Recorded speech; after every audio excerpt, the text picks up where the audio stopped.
Hello and welcome back to Sports for Dummies. In today's episode, we're all aboard the Premiership.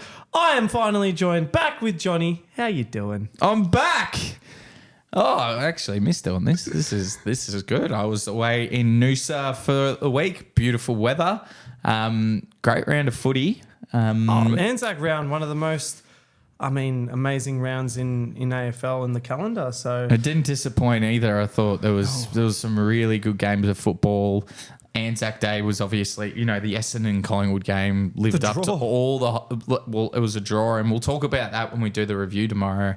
What did you think on that? The fact that it was a draw. Loved it. You liked it? You didn't want it to go into, like, a lot of people were saying should it go into extra time? What should happen? I think extra time should be played for games that need to be decided, i.e. a final. Yep. And you just keep doing that. But I think it makes our game unique. And very true. The first ever Anzac Day was a draw, and this was one of the biggest. This was the best matchup on the Essendon versus Collingwood in terms of both pretty even kill in terms of form guide. Like normally it's last few years it's been Collingwood who are clearly favourite. That doesn't impact what the result is. It always seems to be pretty close. I know there's been a few that are blowout, but they both teams come together for the big stage, play a really good game, and I was impressed with the Bombers. I think they came back and did a really good job. So, they did really well. And then the Carlton Geelong game, I thought what was scary is both teams still can get better, and I would love to see there was 87,000 people.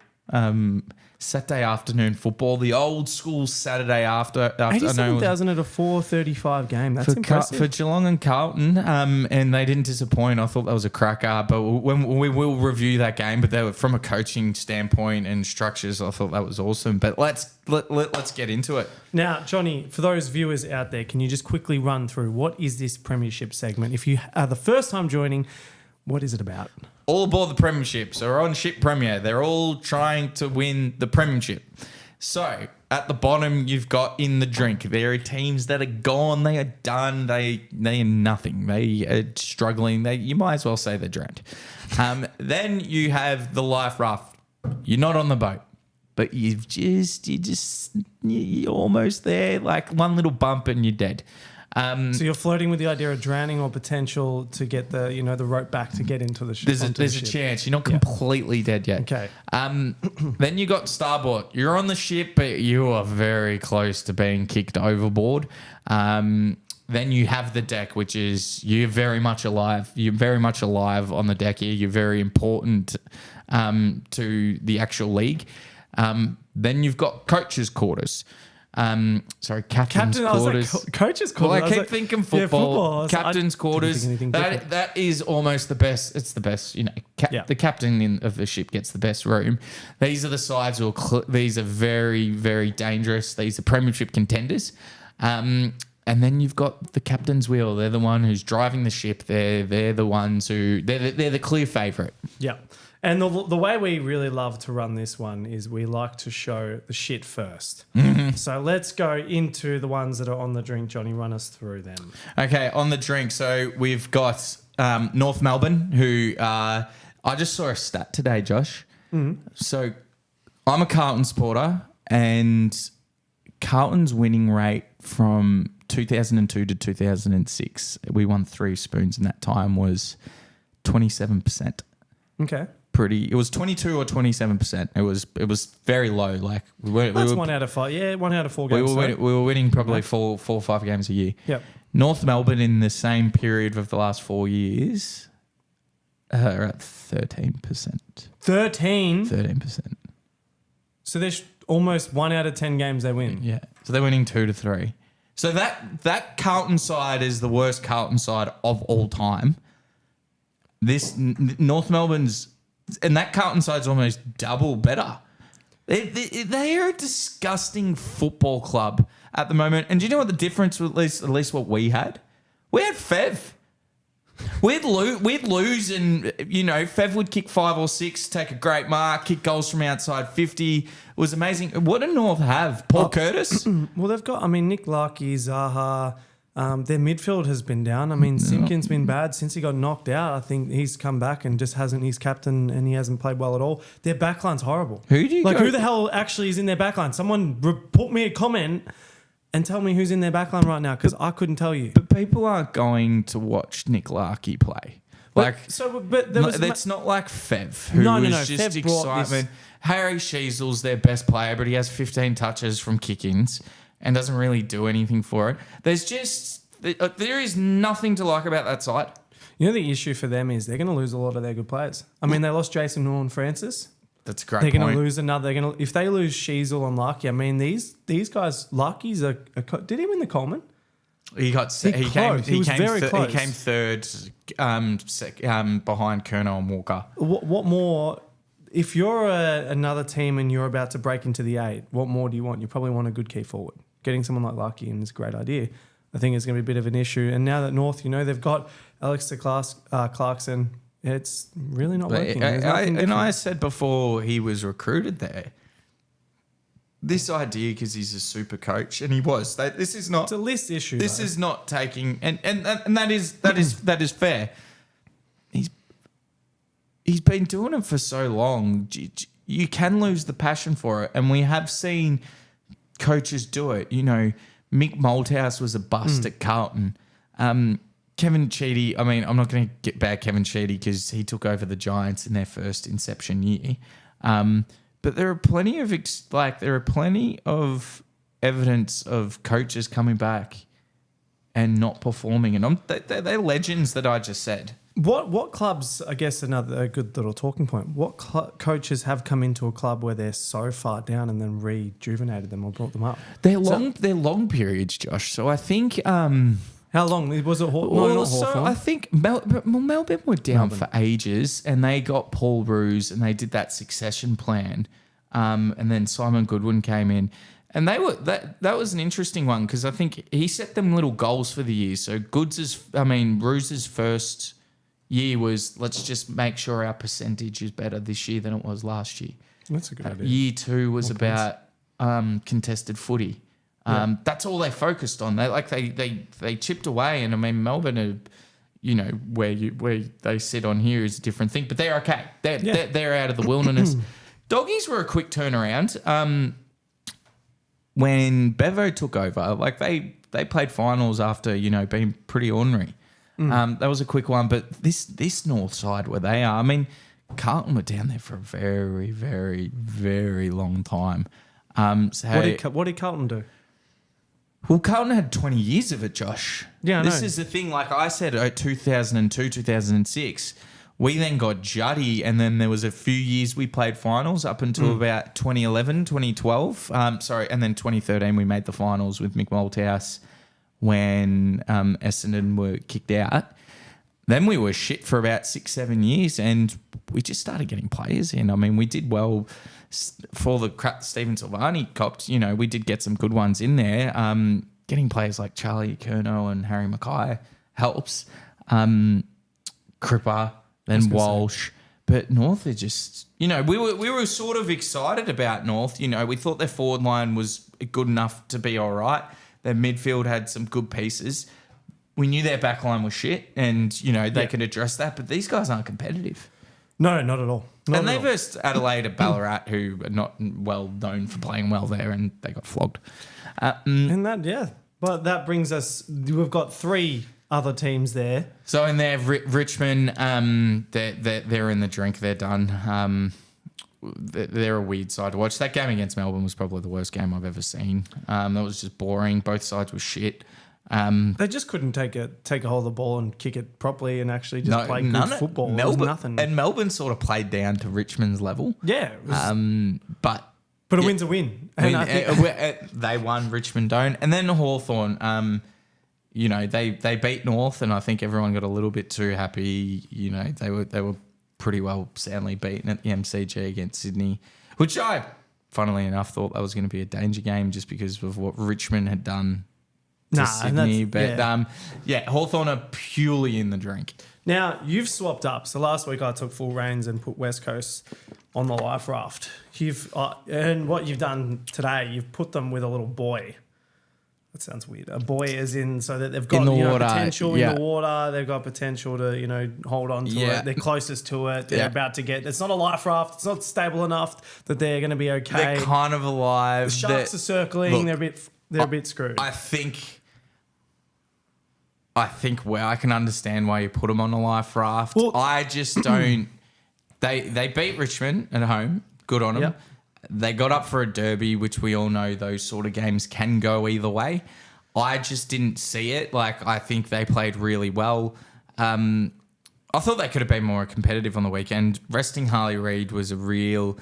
For them to say we want to get up against, be ready for the Essendon game, doesn't make sense. It's not like they're a final side who are trying to be ready for a different game. These guys, what's most important, and that's why you're seeing why North is so bad, learning how to win is a skill in itself. It's all well to, you want to play the structures, don't burn out players. Actually learning how to win is important. It's why you see the great sides actually fumble, play 5 minutes of football for the whole game and win because they just have this ability to do it. West Coast got a taste of some wins. Keep going. I'm not saying I don't think they would have beaten Gold Coast at Metricon or the fucking People's Choice. I don't know why. I don't know why you stop this.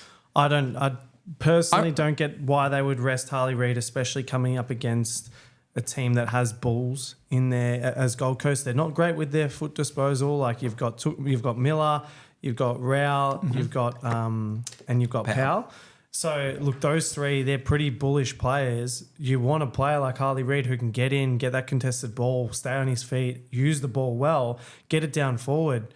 You're winning the ball in the middle. They needed to do that. Obviously, Gold Coast kicked away in the end. They were there for a bit. I mean, Waterman played another good game, but it's frustrating to see, why they would stop that momentum and then say, oh, we're waiting for another game. It's like, well, against Essendon, you really think you're a shot. I'm an Essendon supporter. I'm not arrogant about it, but I just don't see them winning. Why you would give up your best chance to win 3 in a row in a long time, beyond me. There's also an example. Geelong did this to Tom Hawkins when he debuted. I can't remember if it was 05 or 07. That he debuted, but he kicked 3 goals in his first game against Carlton, and then in his next game he kicked 4 against Melbourne in the first half. He was then taken off the ground, rested. So he's kicked 7 goals in 6 quarters, and his first couple of games. He was shit for. He was not shit. He was average for ages, and it didn't. It took him till he was sort of at a crossroads where he stands up on the biggest stage. What happened after that is, history. Tom Hawkins is one of the best forwards, key position forwards I've seen. But you don't know, keep him playing this form. It's odd because there's some, maybe you look at it, it's not conspiracies, but there's some talk that in his contract, there's some objectives that he needs to hit inside the club and outside, like in the league, and performance indicators so that by a certain time he'd get paid an X amount. So are they managing him from that reason? Because think about it like this: him against Gold Coast, you'd say he's almost going to be in the top 3. That's a fucking thought, isn't it? There's a few articles out there, and because West Coast aren't. And now but then you could look at it the other way. Imagine that though, if he caught wind of that. Why would you want to play for that club then? Well, then you could look at the other route. What have some AFL teams been guilty of lately with the medical? We go on the Melbourne off-site. Off-site, rested, omitted. Sniff, nudge, nudge. Sniff, nudge. But no, I just think West Coast had 2 good wins. Yep. Take all that. I still think they're only going to win 4 or 5 games, a handful. They're better than North. Yep. But I still, they're not alive. No, fair enough. Then we've got the life raft, Johnny. The life raft. Who do you want to begin with? I'm going to start with the Suns because everyone will say I'm probably being a bit harsh. They're fucking shit. I wasn't here last week and I fucking said it before that they will lose to Sydney by 10 goals when they actually have to go out of Queensland, sunny Queensland, and go anywhere else, and they lost by 10 goals. to another side. Yes, they beat Hawthorn at the home deck. Yep, they're doing that. They are such a bad side. They're so bad, and I have to hear all the time that they're getting better every fucking year. They're in the life raft, guys, and I think they got Brisbane coming up. They'll get pantsed by Brisbane, and Brisbane ain't going fucking well. Yeah, they got Brisbane next. They'll lose that game. They'll lose. Mark my words, guaranteed they will lose, and they could be in the drink. You know, it'd be interesting. The next game they play after that is North, but it's up at the People's Stadium or People's Choice. What did you call it? People's Choice? I don't know what it's called anymore. The People's Choice. Sounds wrong. It does. It does. It's like a Nickelodeon bloody award. I feel like I'm going to get in trouble for certain things. They're going to lose to Brisbane. They'll smack North Melbourne because but they come up against Geelong. They are not. When I say they're shit, they're not as bad as the your Norths and whatnot. I'm not trying to say that. Well, look, you put them in a nice caliber of play, like other teams. I mean, that are there too. Well, who else is on the other one? Adelaide. They're in the life raft. They're in trouble. They had a good win against North Melbourne. Good on them. Brisbane, what a disappointment they are. I actually thought with the players that the Giants had out, Brisbane beat them last year over there quite easily. I actually thought Brisbane were, they got their bit of mojo back. They lost to Geelong, which is, Geelong, I expected that. They were fucking flogged. That was horrible. And this is a side that made a grand final last year. They haven't won a game at home all year. I'm trying to understand because they've got a very talented list. What's actually going wrong with them? So the biggest thing is in this, they've got good backmen. Well, it's more than that because you can have all the lists, and Geelong just showed against Carlton that it's not necessarily just it's how you play the game. Coleman was huge out for them. He was slicing and dicing. And is there any merit to this Vegas trip? It seems like there is because their culture, you're right. They're 2-5. Yeah, no, 13th on the ladder. They're not performing well. 2-5, and so far they were. I mean, they were flogged. They were flogged by GWS, and Geelong beat them by 5 goals in a low-scoring game in the wet. We're not taking credit away from GWS either. No, not at all. No, well, and we'll address them, but Jesus. Yeah, no, they're in a bad position. Who have they got next as well? Gold Coast.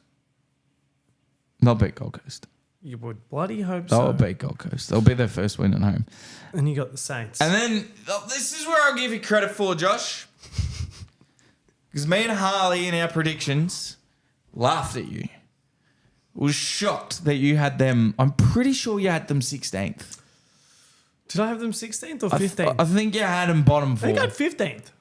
I reckon maybe 16th. I reckon. Well they're they're both bottom 14th. They so close. I thought they played the game well. You saw them up against Collingwood. They're ball users off half back. Wanganeen Maliras, Sinclair. But then when you look at it deep down, do they have a genuine A grader? I don't think they do. Jack Steele's their best player. And he's not an A-grade player. I don't. They've got an A-grade coach. But they're woeful. Yeah, they're not. There's not much to like about Who's them. Who's down at all. in their back line? They've got a good back line. They've got Wanganeen Malira. You got Wanganeen Malira, Wilkie. They've got the same list they had last year.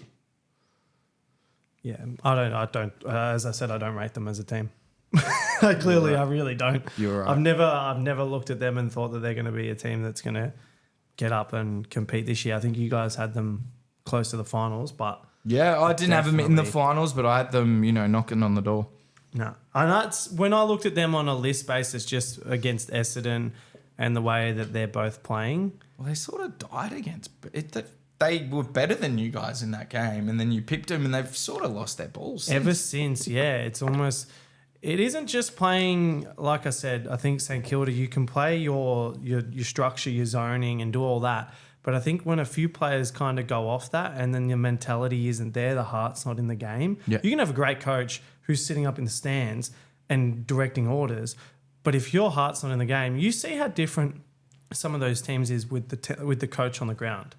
How good they actually are just with the intensity of that coach.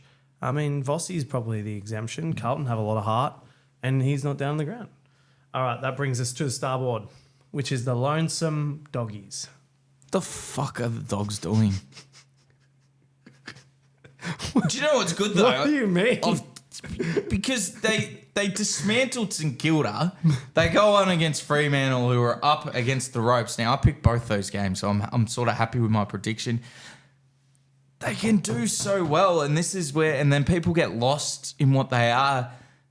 Freo just strangled them, and Doggies are just. I think they're going to be starboard for most of the year. Yeah, because they're not shit enough to be in the life raft. Because they've got the ability. I mean, they're still. I mean, what are they? They're 3 and 4. What are they?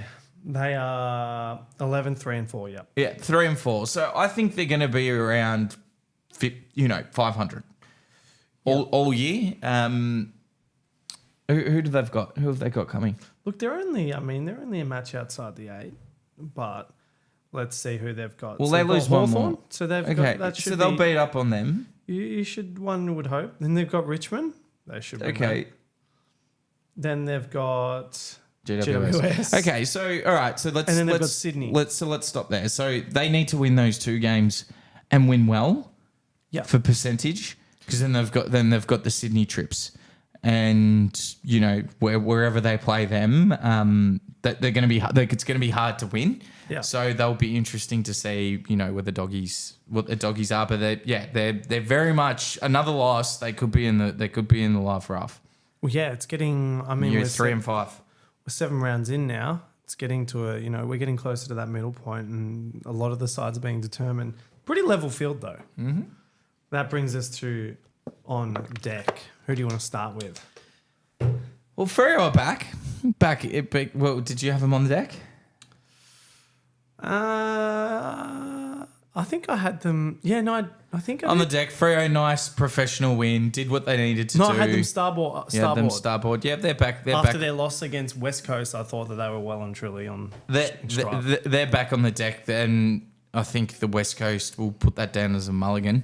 They've been playing, some really good defensive, strangling brand of football, and a very, a dog side that is very flighty. They took advantage of that, and their ability to move off half back on the weekend was good. Port Adelaide's the interesting one. I've put them back because they've come from the captain's quarters. Well, you've demoted them. The problem with them is I think 3 of their last 35 games against top 4 sides they've lost. So yeah, that's so I'm basing this obviously, what happened against Collingwood. They were pretty convincingly beaten there after quarter time. They had a late fight back. They weren't up convincingly against Saints by 10 points. They weren't. They were not fantastic. Rosie's out for 3 weeks. They were injury ridden the last 3. Like that last quarter, they lost 3 players. It's pretty hard. 100%. But this is what happened to them last year. But at the end of the day, injuries are injuries, and all the teams have them. Carlton have them. Have the most. So they're definitely on deck. Who do you want to go through next? So you've done Freo and Port. So Melbourne. You could make an argument that they're up there. I just don't think the brand of footy that they're playing is great. They didn't look great against Richmond. Their loss to Brisbane was horrible. I still need to see a little bit more from them for me to go that they're going to be. They're going to make the finals, definitely. But I just don't have them as a contender at the moment. There's still a few pieces for them to do, and then. I guess the next is Collingwood and Essendon. Collingwood have a pretty good draw after the Carlton game to go into, so they could really set themselves up. And don't be surprised, a win against Carlton, and they go firmly right up there. And then the Bombers, congratulations, you're playing actually a you still have a lot to work on. I actually am very interested to see this West Coast game, not because I think they'll win, but Essendon are pretty happy with themselves now, and this is where immature sides who haven't had a lot of success can drop this game. West Coast over there, I think you'll win. But you're very much, with your contested ball's fantastic. I reckon you're firmly, on deck. I think the last, just to touch on that, the last few games we've played, teams have come right back at us in the second quarter and really tried to put the Jets on, and I think we've really slowed down the play. Merritt has been great for us. Yep. And I think, like you said, you know what was ironic? I even said that Merritt wasn't an A-grade player. He's almost on track to probably lead. Be very close to leading that Brown, though. So when I made that statement in the Essendon preview, he just doesn't damage sides, and I still don't think offensively he doesn't. He doesn't offensively, but he didn't defensively either. Since he's been Humcumpton, he's been absolutely great without the footy. So I still don't think he's in that top echelon where, you can kick 3 or 4, like your Petrarcas and whatnot. But if he can add a goal or two. Mate, Essendon wins 6 or 7 games. He's going to get pool votes. Yeah. 2-3 votes in every one of them. Which is exciting to see, I must say. All right, that brings us to the captain's quarters. So we've got 3 teams sitting there. Where do you want to start? All right, let's start with, I think, the Giants. They're pretty stiff. They've been perched off the wheel since I left. They were perched off the wheel, which was pretty rough because they did lose. I mean, their one loss is to a very good Carlton side in Melbourne. They were sensational against Brisbane and really showed, even with their injuries, Caniglio, Green, and Taylor out, like they dismantled Brisbane. That tsunami is scary and their ball use is elite. They're just not the best side at the moment. Like when I say that, they're not the best side in the comp. Then you got Sydney. We were a bit nervous. We were a bit worried about Sydney because they didn't go into their bye. They lost to Richmond. Barely beat the Eagles. And we just wasn't sure, but they were really good on the weekend, and they smashed Gold Coast, who everyone was saying was such a good side. And then my Blue Boys. And the interesting thing about Carlton, I'm very nervous at the moment about us. We've had to great work from Vossi. So we were just contested balls last year. But there were times last year where we were very, our ball entry to Kerno and Mackay, the way we kicked it to him. We did that on the weekend against Geelong where we just bombed it up and Geelong's interceptors just fucking destroyed us. So we get all this play, but if we're not capitalising it, we're very susceptible to the counter-attack. However, our contested ball and clearance work is fucking elite. Pitnet's been a star. All our players were good on the weekend. Having Walsh back has been huge. Correct. We have lost transition play, though, because Sard and McGovern are such good users. We've got a lot of injuries. We're on a knife. We're still in the coaches' quarters because we beat GWS, by 3-4 goals. That's huge. We were great. We had our chances to beat Geelong. So I'm keeping him in right there, but I'm keeping a little eye. You got a hard next 4, don't you? Yeah. We've got Collingwood, Melbourne, and then in whatever order it is, Sydney and Sydney, Port Adelaide and Port Adelaide, and I think we got GWS and then maybe the Bombers. Like we got a really hard run. So that's what I reckon. GWS and Sydney play this next round, which is going to be a real it's going to be a cracker, isn't it? It's going to show which team's really there. Because I still don't buy Sydney. I think we talked about it. Sydney was when we predicted, we did the predictions. We had them top 8, but not another side who's got players to come back. Yeah, I know. I mean, they've got their captain. Their ball use is fantastic. I'm happy with them. They're not on the wheel. I mean, they're 6-1. Like Sydney. I wouldn't want to play them. Sydney. Yeah, I wouldn't want to play them at all. No, but I just don't. I don't know. I just haven't bought them yet. Okay. I don't know why. I just think that loss to Richmond just really that's threw fair. me, and I think they've got some good competition they're coming up against. This week against GWS. It's going to be a good tell. That's a good rivalry. Then brings us to the captain's wheel.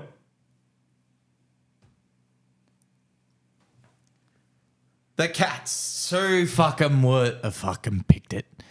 Everyone out there said they were too old, too slow, or where's the future coming? Then they won every game and they're like, they've had a soft draw. Well, they just beat Carlton and Carlton fucking smashed them in the contest.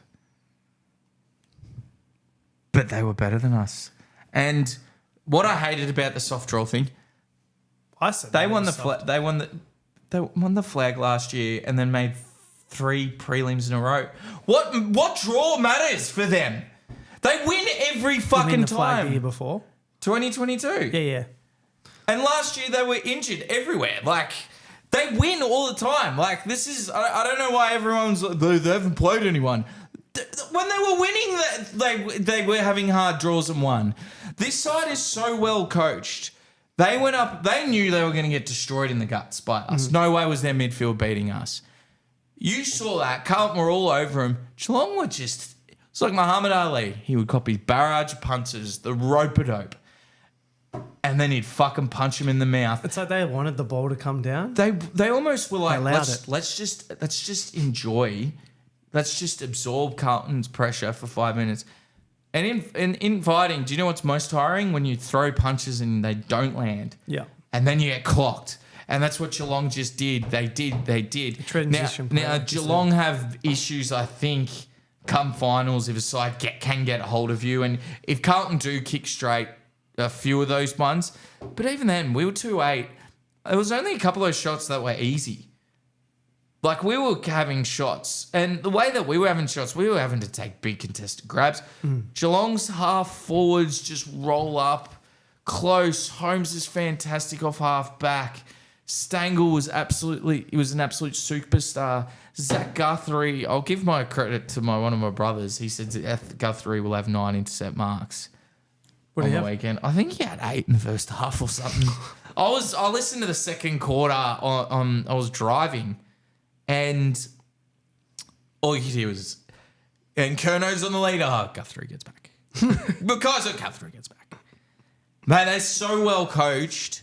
They are so well coached. Their young brigade's awesome. Their old players are good. Dangerfield's out for 3-4 weeks, but that's okay. Like, he was incredible in that first half against us too. Just put him on ice. Put him on ice, bring him back, get for a couple of games. He's played enough football. He doesn't need fucking match fit. He came back and smacked us. Yeah. I think he's going to have a lot more with his explosiveness. He's going to have injuries through his late end of his career, which is going to hurt. But they keep doing what they're doing. They're going to win. Whether you say they have the best list or not, they've definitely got the best game plan at the moment. Oh, by a mile. By a mile. Guys, that wraps up. This is the boat, Johnny. That's cool. That wraps up the premiership. Where did you see everyone sitting? Please drop your comments in the section below. We're open to your feedback. Are you liking this segment? Johnny, are you enjoying this? I like this one. Gives us a good grasp of where everyone is, and then you can look back and where they are, and you can see teams, drop off. 100%. Guys, you know the drill. Like, subscribe, and ring the fucking bell. Thank you for watching. We'll see you tomorrow in the next one.